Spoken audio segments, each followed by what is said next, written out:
What's up, people? This is episode 26 of Sports Debate Tuesday. Check it out. We got a whole bunch of things to talk about. Charles Barkley's quote last week. The AVP was in Long Beach, the first of a 3-weekend series. But first, let's hit my music. Episode 26 starts right now.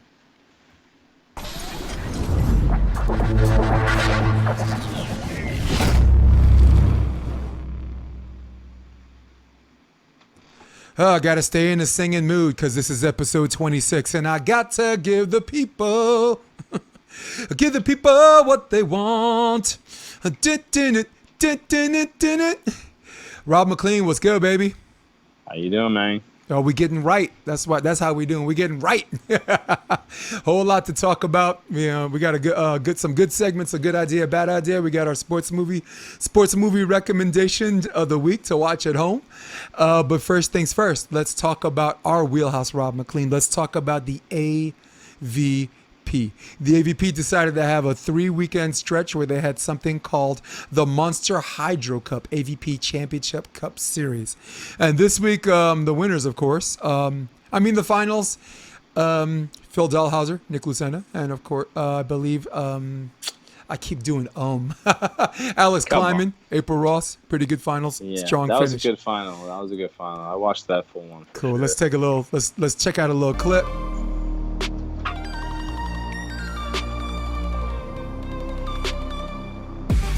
Nice little jump serve over there.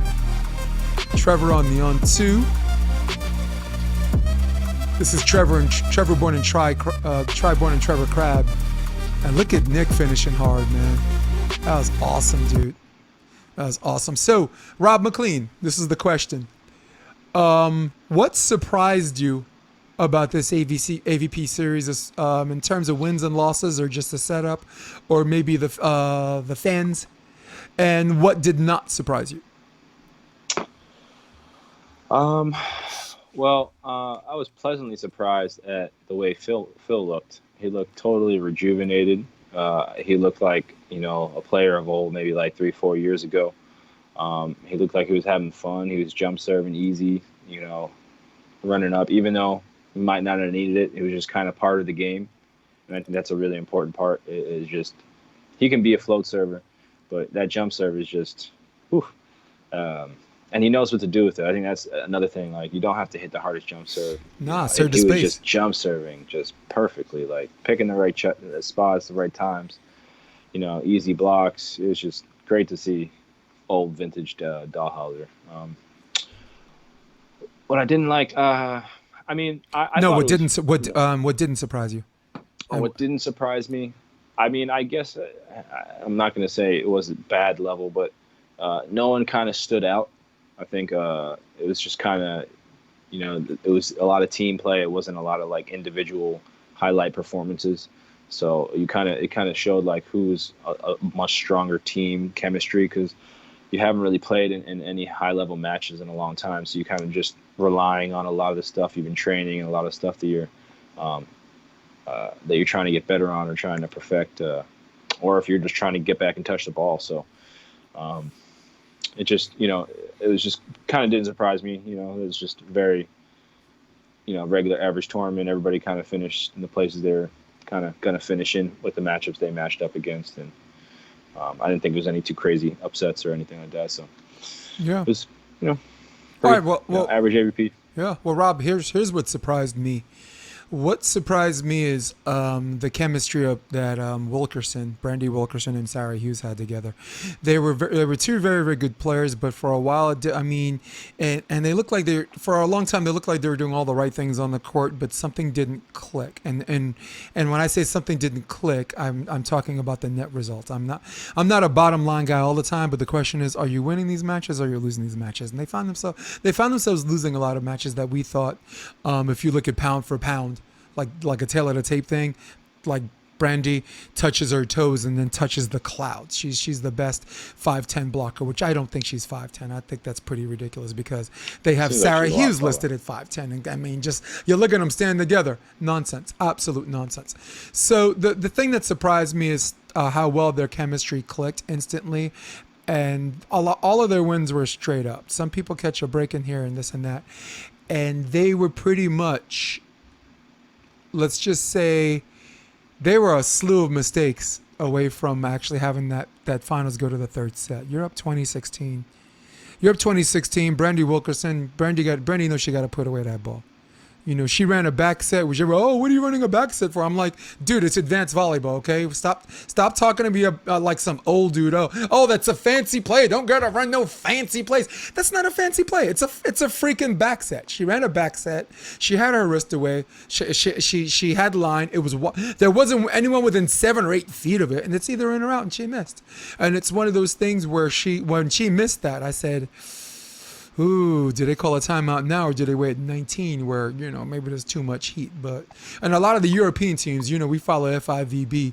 Usually, I mean, once they get the side out, they call a timeout, you know, because they got 3 points and they got that cushion. And they subsequently lost that match 24-22. And pretty much like my wife Kelly and I were watching and we were like, dude, if they were going to win if they're going to win this match, they had to win that first set because you can't. When it comes to Alex Kleiman and April Ross, to me, they're the champs. And if you swing at the champs, you best not miss. That's how that goes. That's what surprised me. Just their chemistry leading all the way up to that. And then what didn't surprise me, I guess, is what you said, how people finish. Like Triborn, Trevor Crabb do significantly better on the international scene than they do on the domestic scene. And I don't know what's going on in the muscles between their ears that makes them, you know, compete with Mal and Sorum and take matches away from Stoyanovsky and Korishnikov and you're laying golden eggs against people on the domestic scene. But I mean, the ball can make a big difference, you know. Yeah. The ball can make it when they don't have, you know, it neutralizes a lot of jump serves, you know, where the AVP ball, even still, it's like you can still get kind of a good rip on it. You know, the FIVB is like, it's just a little different, you know. Yeah. I'm a big fan. I mean, you know, I'm not much of a fanboy. I respect all the players, and if you could do something, you know, and do something well, I respect it. Like Phil, you know, that commands that respect. Kerry Walton's not even in the AVP, commands that respect. But there are very few people I'm like, I think I want to follow and watch all of their matches. Trevor Crabb has been that guy. I'm just like, my goodness. This man, I don't know what journey that's going on in his head that makes him play here and then here, and then he's up again. He's down a little bit, but he's up again. But he's raised his level on just confidence. He sees it, he reacts, he attacks. Like last year and the year before, you saw some moments of hesitancy, you know. Go Manhattan Beach before he won with Reed Pretty. A couple of years he had Phil and Nick first set, and it was his time, and it slipped through his fingers, you know. And then the same thing happened a year later to his brother Taylor. So what didn't surprise me is some of these matches.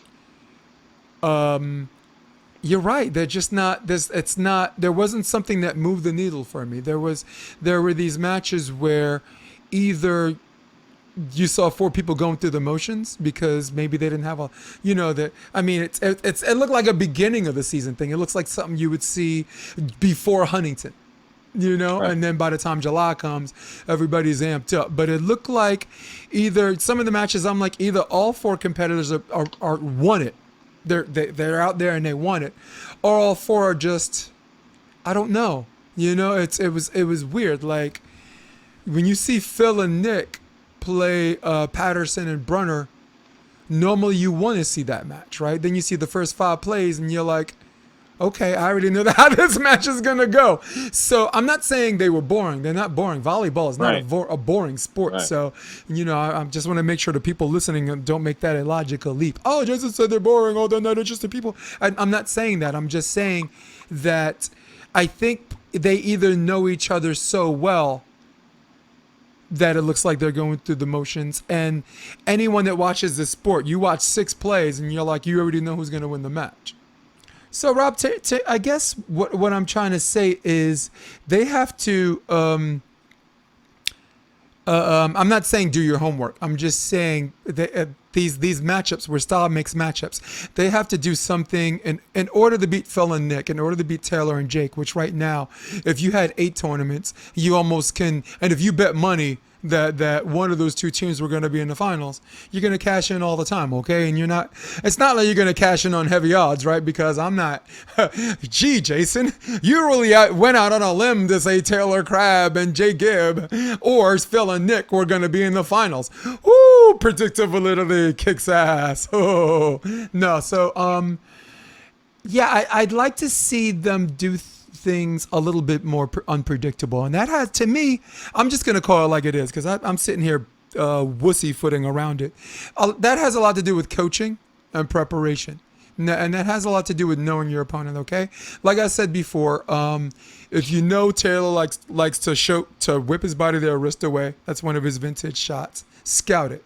Throw up a 4-block, wait, scout it out, see what happens. If you know, like John Mayer, if you remember John Mayer in service eve, he was a little right shoulder weak. So like anyone that served his right shoulder, constant pressure, maybe not the first serve, first result, constant pressure. That was their way of getting him out of system enough where they could play defense against him. So Right. that's sadly, that's what didn't surprise me. The setup, it's first class. Jeff Conover. I sent him a text, told him you're the Dana White. Told him you're the Dana White of the AVPs, like sometimes, I guess, Donaldson, I've been one of his biggest critics. The setup looked really nice. Go ahead, Rob. No, yeah, I was gonna say I'd have to agree though with, like, I'm watching the finals and then Phil. I mean, I know he's a great player. I know anybody's a great player, but you got Jay Gibb at the net and he doesn't jump 4, 5, 6 times in a row, and the guy options right over his head. I don't get how it's not even a study at that point. It's like, why aren't you jumping with the option? Or why aren't you at least going towards the option? Like, that's where I don't understand. Like, you have the European level is getting exponentially better only because, and the only reason we're getting better in the American level is because we're trying to compete with the European level. But the only reason they're getting better is because they're continually playing against not only each other and bettering their skills, but like they're playing the highest competition possible. They don't come back to their own local tournaments and try to play and beat up on regular teams and bring down their level. Like, I know it's difficult for Americans because there's not many tournaments in America, but that's really where the highest level of volleyball is. So, it's nice to see volleyball over here in the AVP, but on the international levels, we got like 1, 2 teams. There's a lot of countries with 5, 6 teams in the top, 50. So. Another thing that surprised me, Rob, is Miles Evans and Ricardo. They were the top seed in the qualifier, and the way, for the people listening at home, the way this is set up was there were 6 teams in the draw for each gender, and there were 2 teams had to qualify, that making a total of 8. And then from the 8 teams, in the draw, double elimination style, you bang that out in 2 days, slow horse it, which is great because everyone gets to watch every match, right? Everyone's kind of a winner on that one. And the one thing that surprised me was Miles and Ricardo not qualifying. I thought, you know what I mean? I thought they would be, if there's a shoe, if there is such thing as a shoe in to qualify, I thought they had a better chance than anybody else. It's a tough qualifier, man. I would not put anybody to shoe in against anybody in that qualifier. I don't care who it is.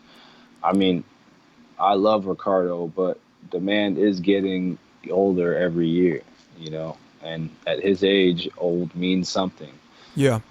It's a very much experience, but hey, he's not really diving for balls. He's not really moving outside of his zone to go and pick up so it's more of like a read game.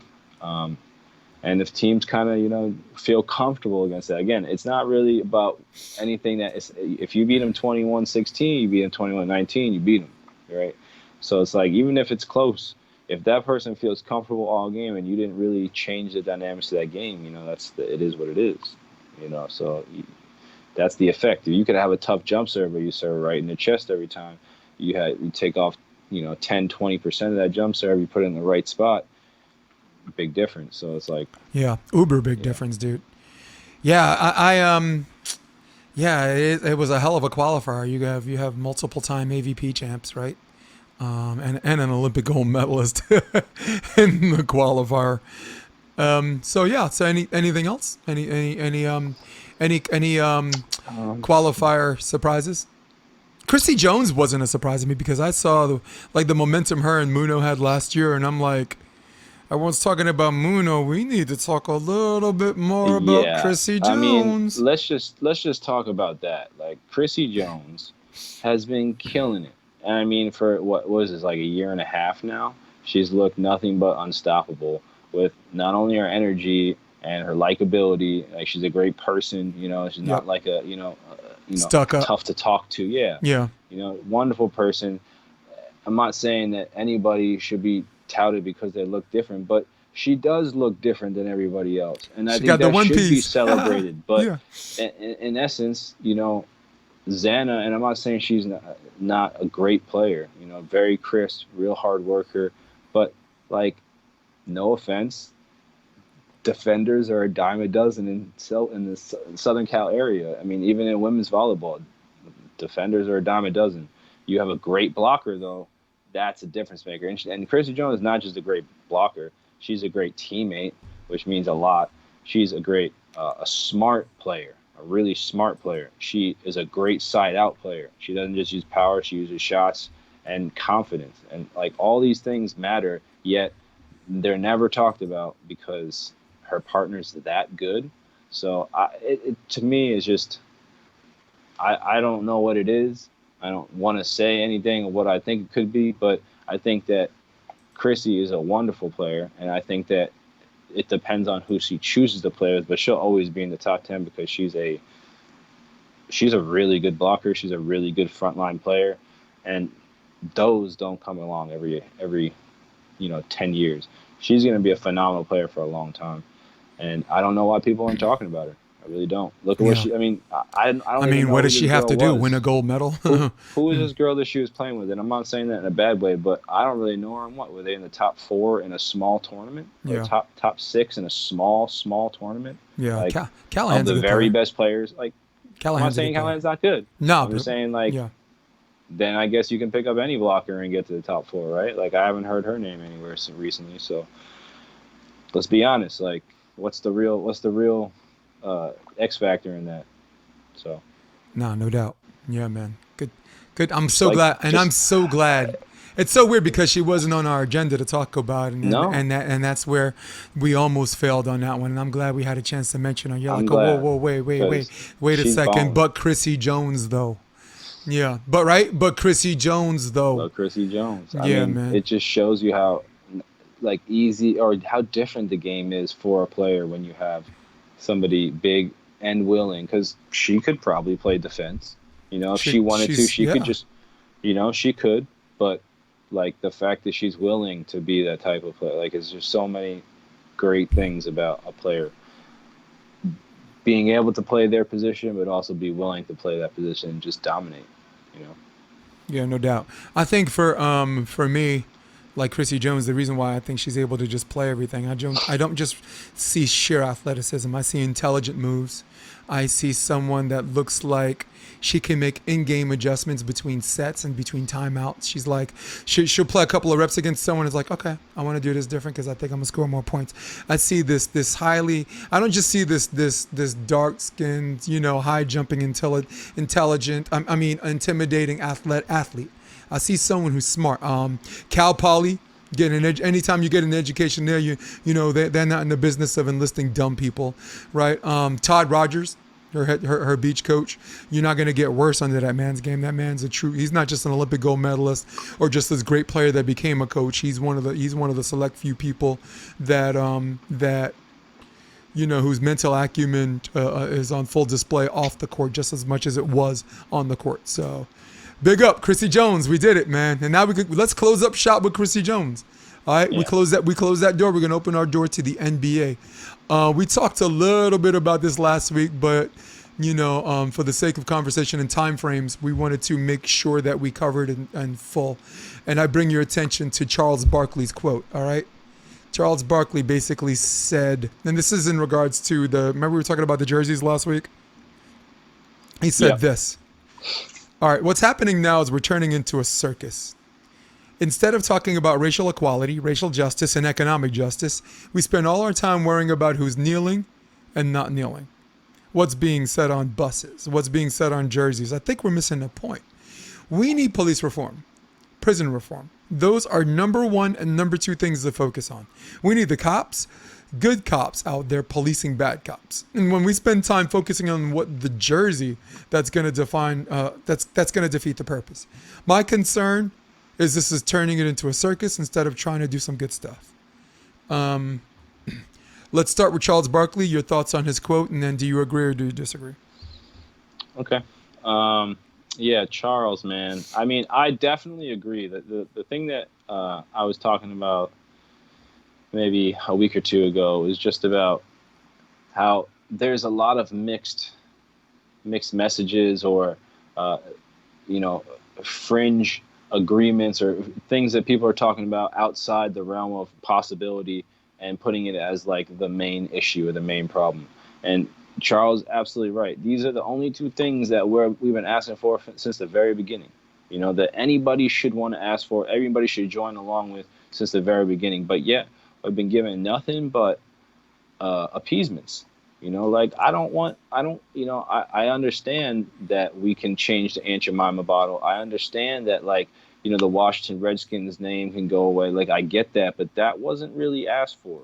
This is what's being asked for in this movement. And the fact that it's not being addressed, it's just being appeased on many different levels, is just like we're not even at the table talking. That's what the issue is. It's just like, oh, okay, it's like it's a big thing. Okay, well, we'll give you this. Oh, it's a big thing. We'll give you that. We don't need that. We don't need names on the jerseys. It's I guess, an appropriate step, but an appropriate step really would be to handle police reform. For the NBA to say, because 75% to 85% of our players happen to be in an environment where this actually affects them, we're going to stop business until this or that happens, or we're not going to accept this or that, or they have power within their organization to be able to make change, but yet they're giving away this not even crumbs from the pie. We're not getting a slice. It's like not even crumbs. All right, so it's like just the conversation needs to be had. We're not even having the conversation. We're being told, hey, have a little bit of this, have a little bit of that, but let's not go forward. That's where I think the real issue is coming forward. Like, we got people, do you want to talk or not? Because that's really the issue. It's like, it's not that people aren't educated enough, right? It's not that people don't have the means to do it, right? So what is the actual issue? Like, let's bring it to reality, and I think that's just, it's frustration over time. And, like, you just talk to people who can do things, who say they'll do things, and they don't do things. How would you act over time? Would you just be gracious to be in the presence of somebody who's going to lie in your face all the time? Or would you just ask them what the real truth is? Yeah. Hey, I'm with you. And I guess before I say whether I agree or disagree, I think it's, I think if you really, really delve into this, to Charles Barkley's diatribe, I think at no point was he saying that the jersey thing was a bad idea. I don't think he would. I don't want people to get that message mixed.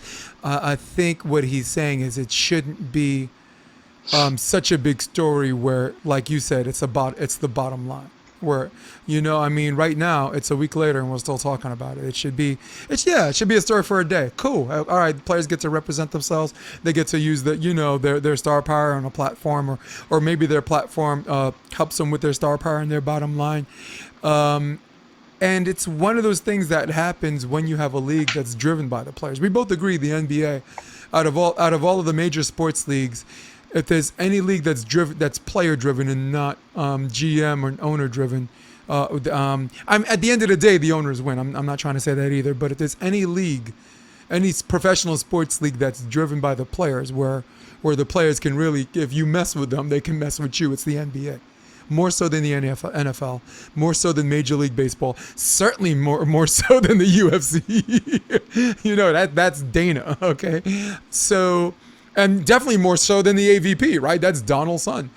So as far as the players are concerned, I like the message, but I like what Charles is saying. Like, hey, this is fun, but let's remember why we're here.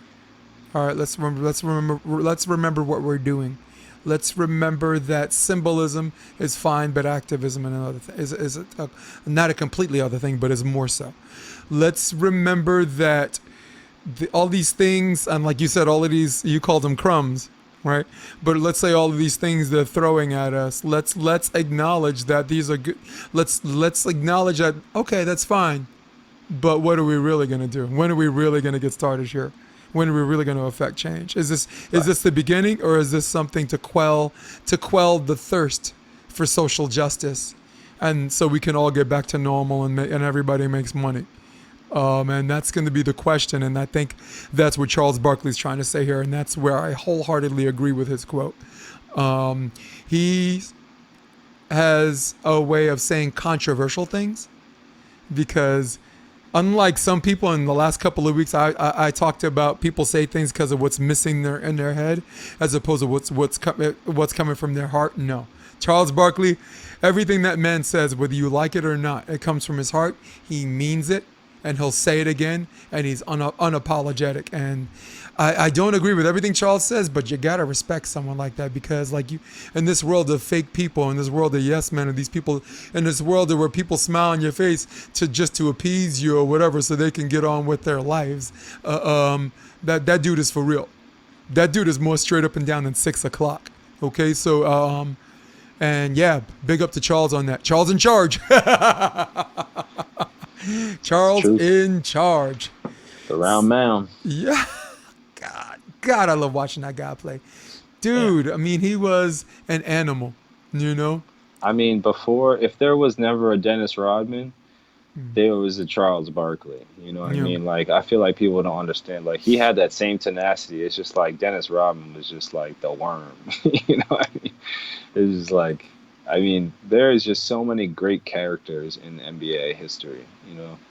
It's just, I mean, the glove, you know, the Iceman, you know, like, it's just, there's too many, man. It's just too many. So, yeah. Excellent. All right, cool, man. Hey, glad we wrapped that up in the NBA, because there's some things that have to be said, right?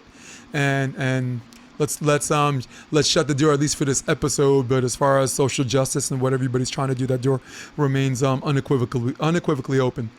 Moving on to the NFL, we're going to have a little fun this week, Rob. We're not going to talk about what's going on in training camp. We're not going to argue whether they should cancel preseason. We're going to do some escapism for our fans and our followers listening on iTunes, listening on their iPad, or listening on Facebook Live. NFL. Coach-driven league, more so than the GMs, and only the owners are more of a bottom line than who your coach is. In the NBA, if the choice between a player or a coach has to go, 9 out of 10 times it's going to be the coach, unless you're Popovich or unless you're Riley, unless you have immunity. But in the NFL, the coaches rule the gridiron with an iron hand, if you will. Very much like college. So, Rob, with that being said, you're going to go first. Who are your top 5 NFL coaches today? Yeah, man. I mean, I'm gonna go from 5 to 1, obviously. 5 to 1, okay. You know, obviously, I think everybody knows who number 1 is, but just to save a little. But my number 5 is Andy Reid, and I take this because of his career. I think that, and I'm just gonna lay out my kind of how I rank these coaches. Is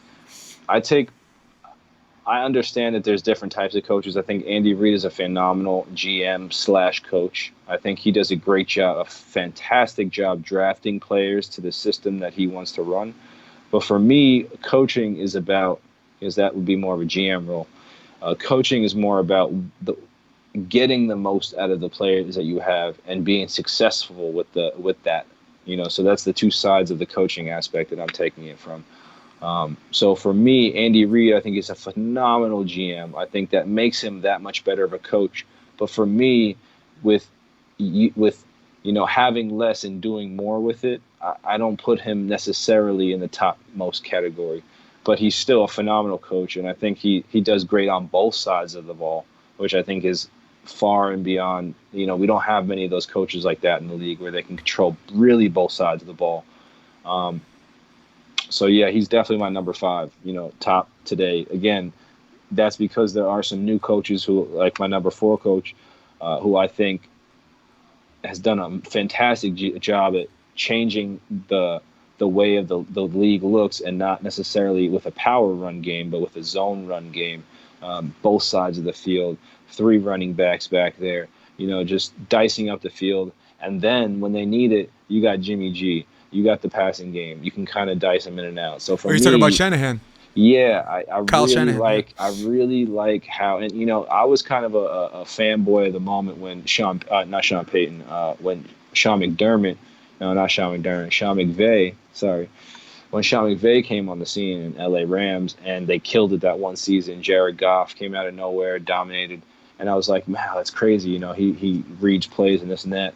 But you could see that next year when he kind of lost a lot of those offensive weapons, that his play calling isn't necessarily transcending, right? It's more of he can react in a situation a lot faster, which is great at the highest level, but you still got to get there. So sorry to break off, but yeah, with Kyle Shanahan, I think he's done a fantastic job at bringing the game back to the fundamentals, especially on the offensive level, at dominating on the run. Dominating on the run, but not necessarily with power. And that's only what the NFL really was known about for a very long time, is that even power zones, but not just a multiple zone run where you're beating them by scheme as opposed to just overpowering a team. So Kyle Shanahan, number 4 NFL coach for today. My number 3 is Mike Tomlin. Again, when I'm putting a coach on a level, I think, what have they been given as a coach through their career? And unfortunately, and people would say it's not unfortunate, but he's been stuck with Ben Roethlisberger his whole career. I get his first 5 years, Ben Roethlisberger was a stud, and I loved him just as much as anybody else. I really loved his quarterback style, kind of new, kind of hybrid, still kind of old school. Can't take me down, still going to throw at everything. But, for the last 5 years, he's been, injured, not there, a lot of money going towards him, and it's just not helpful towards the team as a whole. And I think he should have been retired about 3 years ago. And I think that's when the whole thing with Antonio Brown, Le'Veon Bell kind of blew up, where they're not getting money, they're not getting paid, they're the ones that are really doing things for the team, and yet they're giving all this money to Ben Roethlisberger, and you don't even get. So that's the player side of it. But what Mike Tomlin has always done has been a cog. Has been a very consistent cog in the system. Never breaks, never, except for that one time he tripped that dude. He's been clean slate. Clean. You're not gonna put that up. You're not gonna put that up. But he's been clean slate, and I mean, on off the football field, a black coach in Pittsburgh. A black dominated city, which has been rife with racial struggle, but yet he's been there. He's been with one of the original teams with great ownership. Somehow all they do is draft linebackers great, but yet he still wins football games. He still does well in that division. So for me, with a bad GM, an okay ownership, but a fantastic coach, Mike Tomlin's my number 3. Sorry I'm taking so long, but I got to explain my reason. It's a podcast. Come on. You know what I mean? What are you saying? Go ahead. So yeah, my number 2 and 1 are pretty simple. A lot of people kind of would understand these. Sean Payton, my number 2, and Bill Belichick, my number 1. And this again goes to the full control of a team, right? Bill Belichick, a defensive-minded man, but Tom Brady has had very minimal weapons to work with for his almost the last 5-6 years of his career. And yes, it's a testament to him doing great, but it's also a testament to how they prepared during the week, and how the Patriot way is about the situational way, and understanding and being confident in yourself in the situation. Like, just that whole era of Bill Belichick needs to be documented, because there's just something special that he's made there that just, all across all sports should be learned and understood. I don't think maybe he's the best guy. I don't think he's maybe the most empathetic person, but, if you're talking about pure, best coaches of today, pure geniuses of football, and, pure geniuses of manipulating people to do things that they didn't know they could do, or, making them understand the game of football better. Bill Belichick is absolutely the number one, and Sean Payton is just a genius offensive mind, and I would love to see what he can do past the Brees stage, because look at what happened with Teddy Bridgewater. I know he's not on the team anymore, but it'll just be very interesting on where they're going to go forward after they were 5-0 with Bridgewater, right?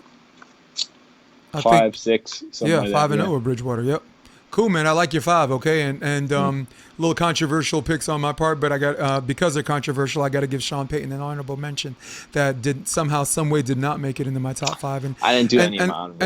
And a lot of it had to do with just with the talent he has, and some of these NFC Championship games and some of these games that he as a coach let get away, like the Minnesota Miracle got away. The non-pass interference call really shouldn't have come to that. He really just had the best team, and though that has a lot to do with player mistakes and the coaching staff in the NFL, they're probably like 10 or 11 coaches. At the end of the day, it's the head coach, and you got to fall on that sword. So he drops down a little bit, but at the same time, if someone says, Jason, you're wrong, he deserves to be in your top 5, I'm not going to argue. But the question is, who are my top 5 NFL coaches today? Which is why I don't have McVay. McVay was a top 5 coach a year ago or a year and a half ago. Maybe could be a flash in the pan. Time will tell. Here's my number 5, Mike Vrabel. Mike Vrabel's the head coach of the Tennessee Titans, and talking about players that can do more with less, maximizing people's potential, not worrying about star power's feelings. If he were worrying about star power's feelings, there's no way that running back that they just gave an awesome contract to would have gotten the start, wouldn't have gotten more touches. Ended up just scorching the league and all the way to the NFC Championship game with Ryan Tannehill. And with a bend but don't break defense. There was a lot of the Patriot way thing that was consistent with the way that Mike Vrabel played for Belichick. And there's a whole lot of the Patriot way that is consistent with the way he's behaving and conducting his team as a head coach. Number 4, you said it and I got to say it before, Andy Reid. Andy Reid is one of these guys that takes the quarterback, no matter who he is, and says, hey, we could do it this way, and we're going to win a bunch of games, and we got a shot at going to the playoffs. Or we got a shot at going to the Super Bowl. Or we got a shot at winning the Super Bowl. He took Donovan McNabb, a draft pick from Syracuse that Philly booed. He got booed and got him to 3 NFC Championship games, or maybe 4, and a Super Bowl appearance. Thanks to Terrell Owens, too. And of course, the way Andy Reid preaches or coaches offense, defense, and special teams and how to put it all together. And I said, damn, imagine if he had a star quarterback. Imagine if he had a guy, like Jackson or like Deshaun Watson. I said, man, if he had someone other than Alex Smith, who, by the way, right, 12-4 season with Alex Smith. I mean, come on. I said, imagine what he could do with a quarterback that many people consider really good. Guess what? Got Mahomes. That first year, Mahomes is league MVP. That second year, Mahomes is Super Bowl MVP. So make mine in the top 5. Number 4 is Andy Reid. Number 3, gotta go with Kyle Shanahan. And I'm saying this because I'm a prisoner of the moment, because Shanahan, quite frankly, could go. I mean, I don't see it, but he could go out like Sean McVay. But when you have a team and you preached a level of unselfishness where in the playoff game, you run 21 straight plays and your quarterback doesn't even throw the ball and you're scoring touchdowns and your defense is getting you back on the field, that is a win. That is every college and professional coach's wild dream. You're less likely to fumble a ball on a carry than you are to, as far as intercepting a ball and getting a tip drill, falling in the wrong hands, or throwing in completions and stopping the clock. Coaches like to hand off the ball because they can get first downs with a 2 or 3 head monster type running back system like the Giants had, and at the same time the clock keeps moving. They still have possession. Next thing you know, it's 9 minutes. You have possession and you score a touchdown at the end. Just takes the air out of everybody's sails. Big up to Jimmy G, who was highly criticized for not having a good, a high quarterback rating in these games. And I think people are missing the point. Oh, the guy can't throw. Yes, he can throw. He lit up the scoreboard against the Saints, and if memory serves me correctly, where that allowed him to, the Niners to be in a position where they could play Seattle for the top spot for the number 1 seed. I think 400 and something yards. Don't tell me that guy can't throw, because the Saints have a stout defense, and as you can attest to, because you have Peyton as your 2 coach, or your 1A. You know they're prepared against quarterbacks like him, and he lit them up anyway. So make mine Shanahan. Number 2, got to give it to Mike Tomlin. If you look at Mike Tomlin's career, and I just want to start with the last year alone, doesn't have his starting quarterback. Doesn't have his starting running back. Le'Veon Bell wound up with the Jets. Doesn't have Antonio Brown. Antonio Brown went all over the place and eventually haywire, throwing furniture out of his hotel in Miami. Take your big 3 away. No name offense except for maybe Pouncey. No name defense except the front 4 is going to push the pile the Pittsburgh way. And his first day on the job, he's like, we're going to run the ball. We're going to play defense. And when he said that, everybody fell in love with this guy. This man has had good teams. This man has dealt with injuries. And at no time did he ever have a losing season. His worst record was 8-8 with basically nobody the coach. And I'm like, listen, if this guy can do an 8-8 season with this bunch, what coach is better than that? Well, I'll tell you what coach is better than that. My number 1 pick, Bill Belichick. This is a man who deliberately does more with less because he's cheap. He don't want to give nobody no money. Brady, just throw the ball. Brady, I'm going to undress you in front of all your players because this way they know they got to take it from me too. Talk about bend but don't break on defense. Talk about a team that could potentially give up the most yards in the season, but at the same time, the least amount of touchdowns. That is the Belichick way. That is the Patriot way. The Patriot way was developed by Bill Belichick. The Patriot way, as a term, didn't even exist until that man got there. All right? You think he only has 6 rings? Wrong. He was a defensive coordinator for the New York Giants under Bill Parcells, and he has 2 more rings for him. And there's no doubt in my mind, and I speak for you on this one, Rob. The Giants didn't win either one of those Super Bowls on Bill Parcells alone. I mean, not against the Bills.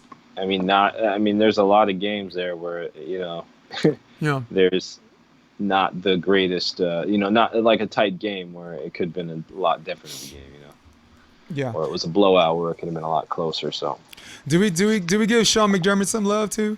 We know he ain't. I mean, he ain't hit no top 5, but just the way he his no nonsense attitude. He's so professional, and he treats the players like adults. Buffalo Bills. Got to give McDermott some credit, man. I know. I got to give him a shout out. I'm biased. Yeah, we can. Oh, the one guy I was gonna say for an honorable mention was John Harbaugh, and the reason why I don't have him necessarily on my top, 7 or 8 even is really just because he's more of a longevity coach to me, and that's why it was funny that Joe Flacco ended up there, because I feel like he's kind of like the same way. I love John Harbaugh, but I think he's not the difference maker, and that's why we're talking about these coaches and being, almost, you can put them up there as being as important as some of the best players on their team.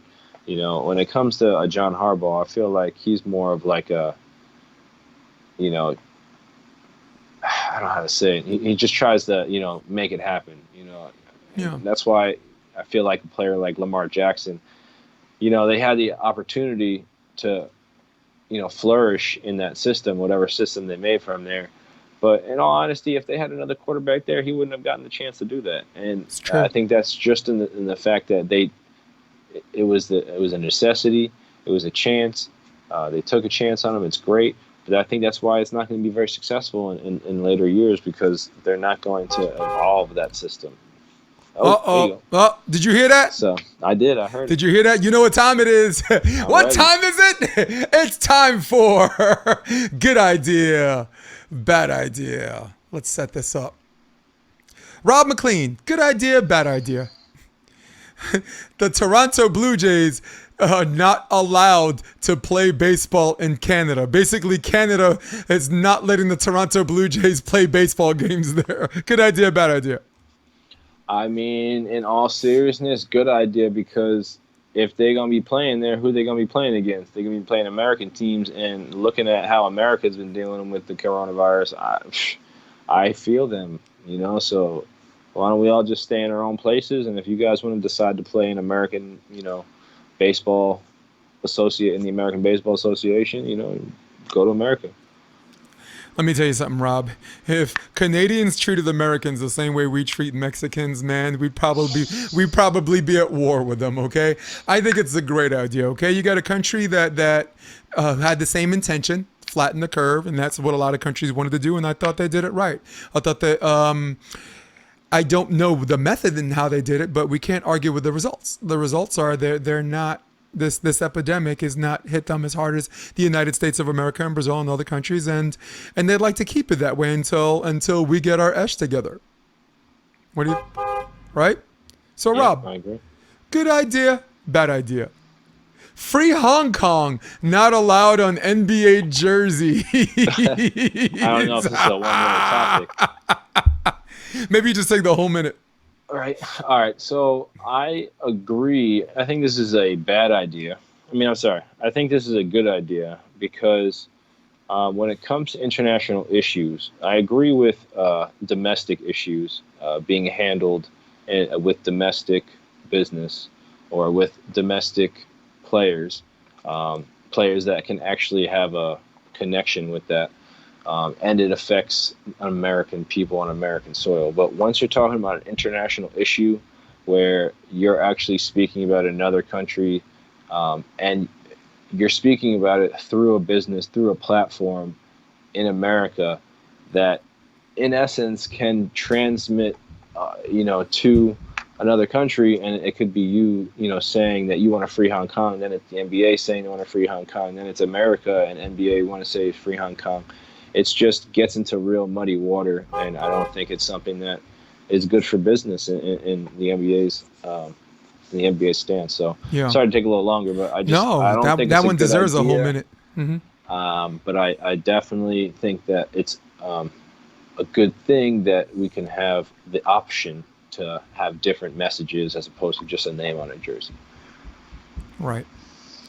Well, I think it's a bad idea in a sense because if you are going to do the social justice thing, you got to do it all the way. All right. Does it mess with people's bottom line? Of course, it's going to mess with people's bottom line. A lot of people vilified LeBron James for not speaking up more on this. But at the end of the day, LeBron James is a businessman, and sometimes you have to pick your shots. You have to pick things where you think you can have cause the most effect and change, and then you have to leave alone the things where you don't have a shot in hell at dealing with. Okay. Ice Cube once said, "You want to free Africa? I stare at you because we ain't got it too good in America." Okay. LeBron James has concentrated on things that he can control. The whole China thing he can't control, and it's only going to result in bad business for the NBA, who, by the way, are his employers. Okay. He's not self-employed, as powerful as he is. So, this is the slippery slope we land ourselves in, Rob, because we decide where the players decide they want to have the NBA jerseys. You know what I'm saying? So now we got to deal with the blowback of having this slippery slope. So, but I say bad idea because if you got all that other stuff, you gotta let this one in too. I mean, because it's if it's indeed not a political thing, if it's indeed like a humanitarian thing, like everybody claims it is, maybe Hong Kong's and maybe that's a voice that needs to be heard in that perspective as well. Yeah, I just think then, I just don't think I know for the NBA, there's a really big issue there, so I'm not saying it's not right. And I'm not saying if, people like there's Chinese players or Asian players that want them to have free Hong Kong there.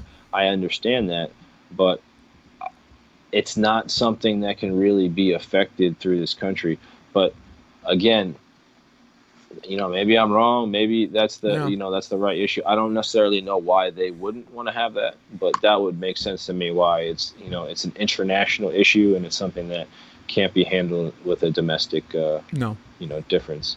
Yeah. So Yeah, I mean, trust me. There's no more, not a bigger GI Joe than myself. Okay, I am a GI Joe. I'm a Gulf War vet. I'm always trying to, the reason why a lot of people even join the army is because you want to defend and help people that can't help themselves. But they're just entirely too many moving parts. We don't even know who the good guys or bad guys here are. You right. know.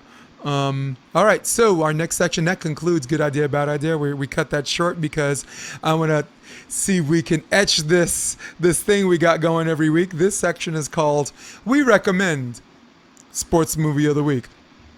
Allow me to go first on this, Rob. Sure. All right, my sports movie of the week, and I'm just gonna put it up. I think I have it right here, or is it up here? Let's see. It's called Pride. Pride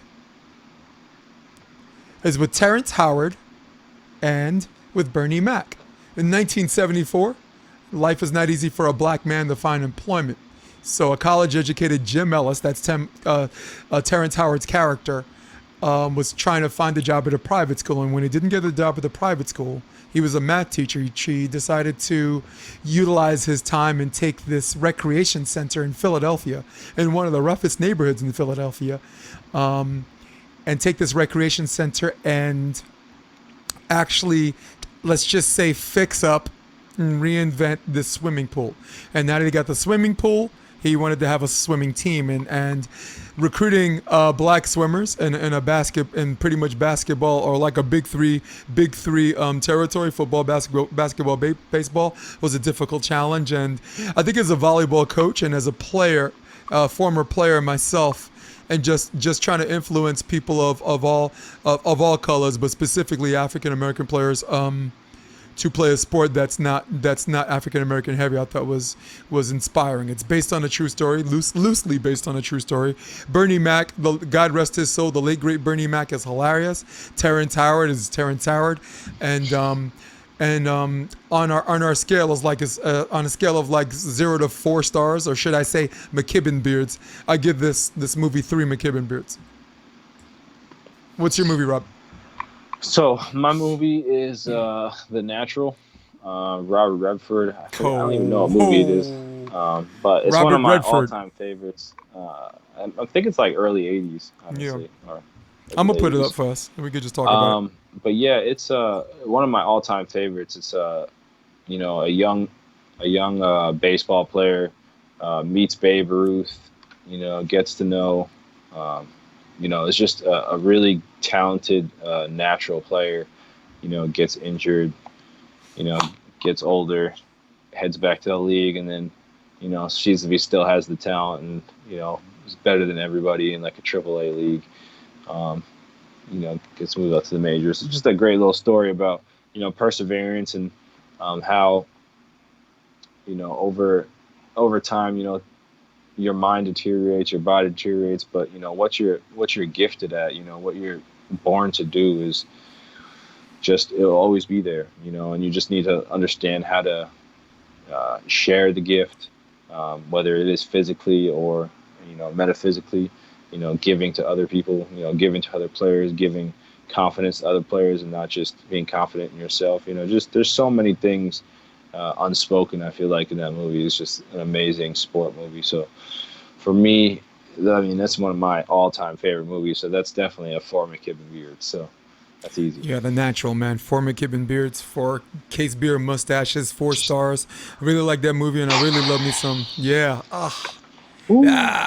That's awesome. Cool. All right. Hey, we're about to wrap up here. This concludes our episode. But before we go, I wanted to say, allow me 160 whole seconds. I want to give a shout out to someone that's very special to me, a close friend of mine I'm going to mention him again on the Option Podcast. I think I probably got Dane Blanton coming up this week or early next week, but I wanted to mention him twice. I have a friend I want to talk about. A big up to a man, Eugene Escoboza. My friends call him Eugene. He's from Dominican Republic. He's from Mocha. Big player at middle blocker at City Tech, and played a little bit for Bameso, who won nationals in 2004 and 2005. Eugene and I, when I was in college, Rob McLean, when I was in college, Eugene and I spent a summer playing small grass court tournaments because in order for me to graduate on time, in order for me to expedite my degree because I was a returning adult student, we were hoping we can win some money, some first and second place prizes, and I can use that money to pay for summer school. So because if I got basically 6 credits or 3 credits for summer school, my junior and senior year would be really easy. And as someone who was working full time at that time, it's very difficult for me to be a full-time student, full-time worker. So I wanted to make sure my senior year, I only had to have 6 credits or 9 credits or whatever. So for a 2-year time span, we were picking tournaments that weren't big. If the Pottstown Rumble was happening, we go to Connecticut and clean up. Pottstown Rumble's $3,000, fine. We go to Connecticut, it's $500 first prize. Anyone that even had a chance of beating us was at Pottstown Rumble. Right, we if there was a Haskell racetrack, Jeff Schietzel did. Yeah, we did, and Jeff Schietzel, I made money with him playing beach fours in Lake George. So, and Eugene was on the fours team with me. I was 2-time winners there, and so here's the thing. Basically, let's just say I'm not going to get numbers. Let's just say that we had to split the prize money in half, and if we split in 2, I wouldn't have enough money to pay for my school. So what Eugene does one night, we're in a bar, we're having a drink, and he gives me an envelope, and he says, "Here, go to school. Here's my half." Now Eugene, I live in the South Bay, and we live around a bunch of people who are living the dream. You know what I'm saying? $2,000, $3,000. I mean, they throw it out like nothing. I mean, maybe some of y'all even have a fireplace. You use it to keep the wood hot. Eugene is from the Bronx, New York. A Dominican immigrant from the Bronx, New York. Check to check. Mom, you know, mom having to have benefits. Got 2 brothers in the house. The man, in essence, did not have money, and at the time, had a wife that would strongly object to just giving up all the money that he earned. This man gave me his half of the money so I can go to summer school and get my degree in theater performance. All right? So for everybody that wants to know the kind of person that I like to have as my friend, or the kind of people that I associate with, I have a large circle of friends, a circulation of friends, but my circle of friends is mad tight. So you look at someone, just like the movie Avengers, a billionaire, entrepreneur, playboy. Captain America said, you know, I know people that are none of those things worth 10 of you. That's the person I'm talking about, Rob McLean. That person I'm talking about right now is Julgene Escoboza. Shout out. Yeah, Big E, man. Gotta love him. I mean, what's crazy is I've only met Eugene like a couple times, and you know he's always treated me like family, and only made me want to be that much closer to him. And you never forget him. No, personality-wise, you're like, I remember that dude. Sorry, go ahead. Yes, glowing personality, absolutely. Yeah, so I think again, it's like, and it's funny not to break off here, but we can finish off this. It's like. California is so beautiful, and I went to school here. Like, I understand it, but I was also born and raised in New York. And you know how it is, you know, wintertime, you know, I only came out here to California a couple times before I came out here for school for junior volleyball, you know. And you come out here, you know, during the summertime or even during, you know, Christmas time, it's still beautiful. And, you know, you live in the dream because there's no reason to move. You know, you're not going to, you know, go leave somewhere. And even if you do go leave, you go to college, you realize it's colder there at least 3 months of some time of the year.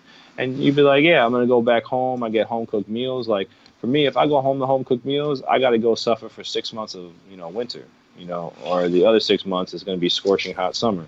You know, in here in California, it's like, oh, great, it's another 73-degree day. Oh, it's 66 today. Oh, no, like, there's barely 10-degree difference. You know, even at the winter, it's like 50 degrees. So I understand the need to not travel.